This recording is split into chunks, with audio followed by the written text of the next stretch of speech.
Hello, friends. Well, after multiple hits on Russian Oil Refinery, does the Russian superproduction drop in the year of 2026? Well, at the earlier point, the join first, the Russians' economical capital, the St. Petersburg, has been hit by the Ukrainian air joint force. Well, during the hit, a lot of the harbor, the oil refinery facilities, infrastructure has been heavily hit in this sort of the military operation. Well, the amazing point is after this airstrike, the Russian Minister of Natural Resources, Alexander Kozlova, makes the official statement in the interview. Uh, you know, ahead of the St. Petersburg International Economic Forum that the Russians' gold and silver reserves are increasing under this sort of situation. Well, in fact, he said according to their experts, the Russian silver production in the year of 2026 will reach to 2,800 tons to 3,000 tons in the year of 2026. That is even 200 to 400 tons higher than the year of 2025. Well, this is quite amazing. I mean, more than silver refinery heavily relies on those diesel and also relies on the oil refinery to produce them with the hydrocarbon to make the refinery in the silver refinery. So, under such situation, this is quite amazing. Well, where does their confidence comes from? Years ago when the war started, the Russians precious metals, both their gold and silver, they are facing the heavy sanction from the U.S. and Europe.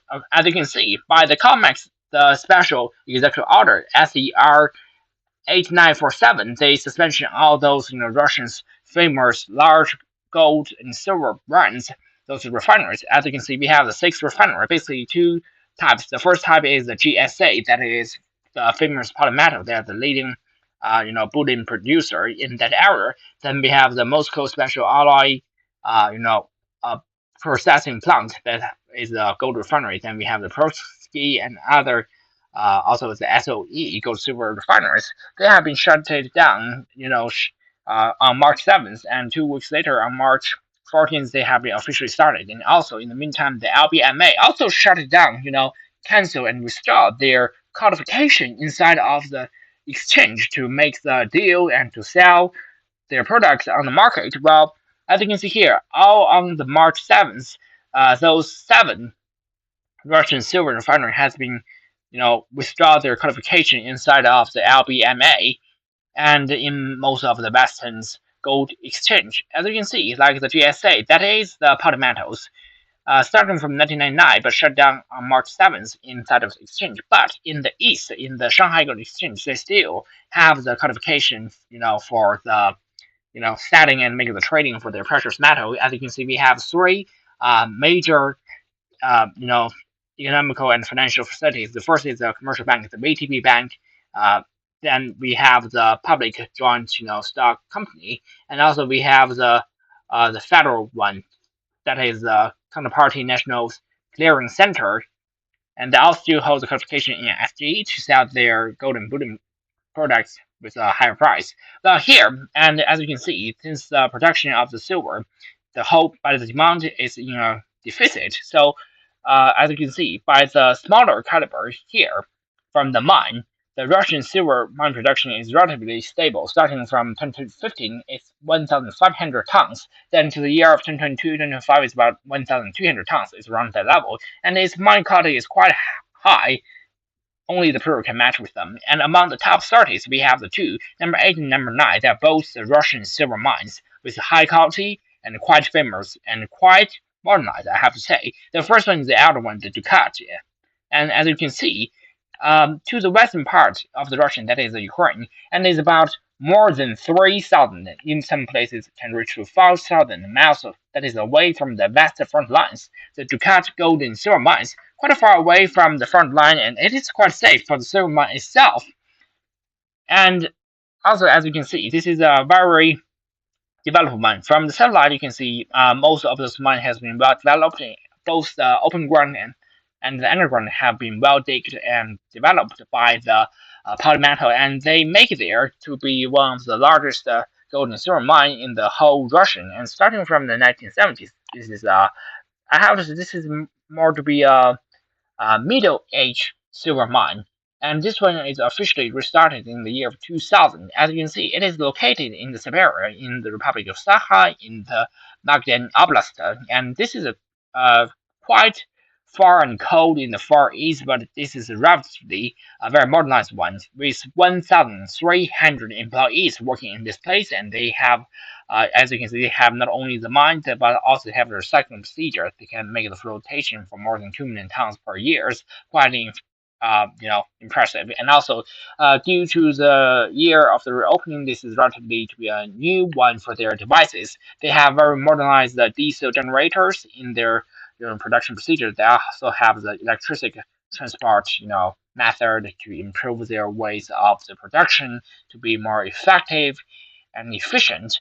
Then to the next one, the Prognoz and the Nizda. This is a relatively new silver mine and also owned by the Polymetal. As their official website, as you can see, also in the Far East, is in fact it's in the same republic, both in the Republic. And this is actually two places. The Nazda is one place, and Prognoz is another one. The Prognoz is major for the silver one, and the Nazda is major for the gold one.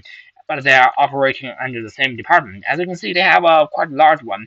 They have the more than 1,400 employees here, and located in the Republic of the Yakutia, that is the Saha, and located in the Tompusky. This is their administrative district, and starting in the production in the year of 2024, but they actually have the producing it in the year of 2023. And also, as you can see, there's a on the scale. This is quite amazing. This is the fourth largest gold deposit in Russia, and the prognosis that is the largest primary silver deposit in the whole Russia. And also, that I remember that should be the top five in the whole world. This is a very impressive one. I mean, in so cold place that you have so amazing and high production quantity and quality. And here is a place of that mine in Tompsky place, and this is a district. And by the satellite, and as you can see, in the far east of the cold Siberia. But as you are zooming inside of the place, you'll find it is quite developed because all the facility and infrastructure is very, very mature, and also the environment is quite good. As you can see, the green forest is surrounding this whole place, so looks like they have quite an advanced technique. And also from the report of the developing, they do have relatively high production number. And as you can see, the right side is silver mine. The left side is a place where it offers the tumen. It offers the diesel directly to the silver mine. However, the distance is quite far. This is already 2,300 miles, quite far away. But unluckily, its diesel production in oil refinery has been heated by the Ukrainian air joint force strike. So they are, they are facing some sort of the fuel shortage, diesel shortage, and carbohydrate shortage. So it might, even like 3 to 5% of the slightly that, reduced on the fuel, it will heavily affect the whole procedure. And also, the Ukraine hit its railway at the earlier time in 2023. But more than that, they have hit multiple oil refineries since this year from the Moscow, Krishki, and the Yaslava. Almost 25% of the diesel production in Russia has been halted or even, reduced by the air drone strike. And from the eastern part to the western source around the river of the Volga, they have all been hit by the Ukrainian air drone force. So we are thinking about a very interesting question. Under such sort of situation, under the sanction, under the air drone strike, and under this sort of the fuel shortage, because the Russian even already published the executive order to limit the energy, gasoline export. And now, in the year of 2024, that is 2 years ago, they already put the silver into their state reserves due to the security reason for the first time alongside with the gold. So let's we have a look whether will the Russians, reduce their silver production in this year.